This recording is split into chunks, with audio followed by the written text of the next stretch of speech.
The hidden psychology of people who overthink every interaction.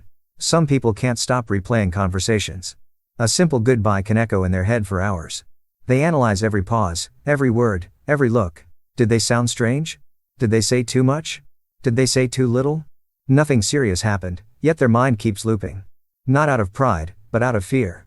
Because for them, peace never feels permanent. It feels borrowed, fragile, and easy to lose. Psychologists call this social rumination the habit of mentally reliving interactions to search for hidden danger. It's exhausting, but deeply human. Our brains didn't evolve to find peace. They evolved to protect connection. Let's explore why some people overthink every interaction and what it quietly reveals about them. 1. The echo chamber of the mind. The brain is a prediction machine. It constantly guesses what others think or feel. This helps us stay safe in social groups. But for some, that system never switches off. After a conversation ends, their mind keeps editing the memory, searching for what went wrong. Every silence feels like rejection. Every short reply becomes proof that something is wrong. Overthinking isn't about vanity. It's about safety. It's the mind whispering, "Did I keep my place in the tribe?" Because belonging has always meant survival. 2. The brain's threat detector.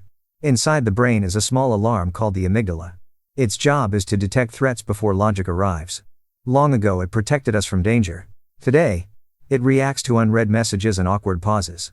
When it senses uncertainty, the body tenses, the heart races, and stress hormones rise. It mistakes mild discomfort for real danger. That's why people can't just stop thinking about it. Their brain isn't being dramatic. It's being protective. Peace begins when they can say, "This is uncertainty, not threat." Naming the feeling helps separate fear from fact. 3. The childhood blueprint. Many overthinkers grew up around unpredictable emotions.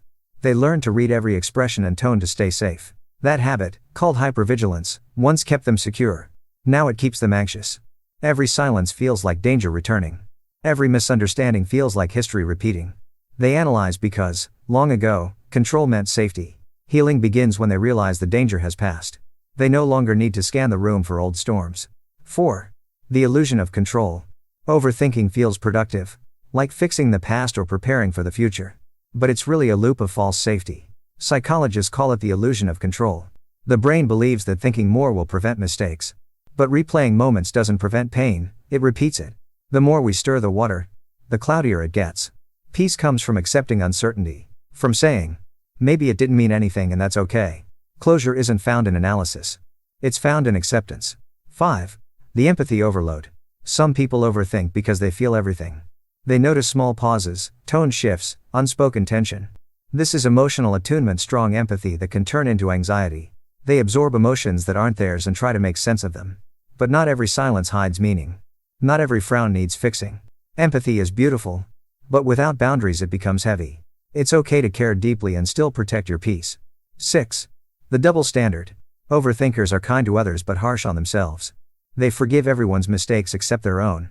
Psychologists call this the self-compassion gap. They comfort others without judgment, yet judge their own smallest flaws. Overthinking becomes self-punishment disguised as self-improvement. Real confidence begins when they talk to themselves like someone they care about.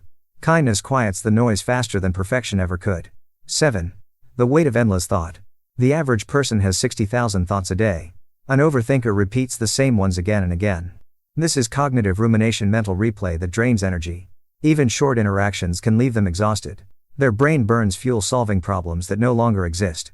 Most of what they fear never happens, but the body still reacts as if it did.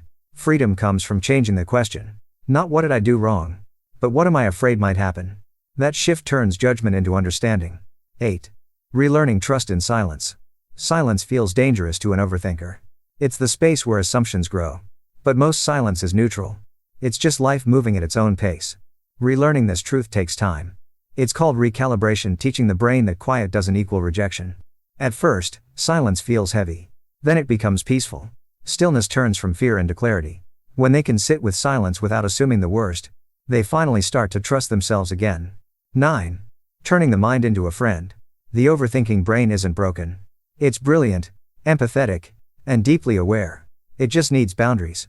When a thought says, "They must be upset with me," pause and answer, "Maybe they're just tired." That tiny pause is emotional intelligence in action. Awareness replaces panic. The same mind that once tortured itself can learn to protect itself. Peace doesn't come from thinking less. It comes from trusting more. Closing reflection. Some people think too much because they feel too deeply. They replay moments not to judge them, but to keep connection alive. But peace doesn't live in replay. It lives in release. Maybe overthinking isn't about mistrust.